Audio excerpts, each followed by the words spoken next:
ஹாய்ப்பா, நம்ம கத்திரிக்காய் தட்டைப்பயிறு உருளைக்கிழங்கு போட்டு குழம்பு வைக்கிறோம். கத்திரிக்காய் உருளைக்கிழங்கு கட் பண்ணி வச்சுருக்கேன். வெங்காயம், தக்காளி, கருவேப்பிலை, பூண்டு, புளி கொஞ்சம் ஊற வச்சுருக்கேன். இதில் தேங்காய் போடலை நான், ஏன்னா ஒரு வேளைக்கு போதும் கொஞ்சமாக அப்படின்றதுனால தேங்காய் போடலை. தேங்காய் போடாத குழம்பு வைக்கிறேன். எப்படி செய்கிறதுன்னு பார்க்கலாமா? தட்டைப்பயிறு வெந்துடுச்சு, குக்கரில் வேக வச்சுட்டேன். இப்போ குழம்பு கூட்டணும். கடாய் வச்சு எண்ணெய் ஊற்றி கடுகு வெந்தயம் போட்டு தாளிக்கிறோம். காரக்குழம்பு சாம்பாருக்கெலாம் கொஞ்சம் வெந்தயம் போட்டோம்னா நல்லது.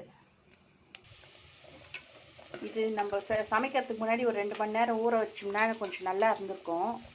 நான் ஊறவே வைக்கல, அதனால் வறுத்து போட்டேன்.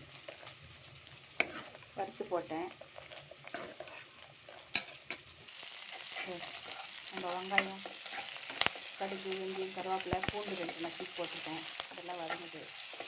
இதில் ஒரு மீடியம் சைஸ் தக்காளி ஒரு 2 கட் பண்ணி போட்டு காயில் போட்டு வதக்கணும். தக்காளி வெங்காயம் வதங்கிடுச்சு. இதில் காய் போட்டு நம்ம வதக்குறோம். காய் போட்டு வந்துடணும். இந்த காராமணி தண்ணி வேக வச்சுட்டு கீழே ஊற்றக்கூடாது. இது நம்ம சமையலுக்கே யூஸ் பண்ணிக்கலாம். இதில் ரசம் கூட வைக்கலாம். காராமணி தண்ணி வேக வச்சு தண்ணி வச்சு ரசம் கூட வைக்கலாம், நல்லாயிருக்கும். இது தேவையான மஞ்சத்தூளும் குழம்பு மிளகாத்தூளும் போட்டுருக்கோம். புளி விடணும். புளி ஊற வச்சுருக்கோம். புளி கரைச்சி வச்சுட்டு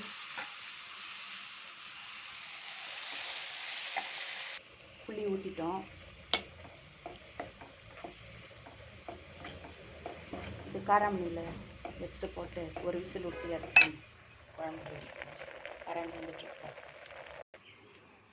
தட்டைப்பயிறு கத்திரிக்காய் உருளைக்கிழங்கு குழம்பு ரெடி. நம்ம சேனல் பிடிச்சிருந்தா சப்ஸ்கிரைப் பண்ணுங்கள், பெல் பட்டன் அமுத்துங்க, ஷேர் பண்ணுங்கள், லைக் கொடுங்க. பாய்.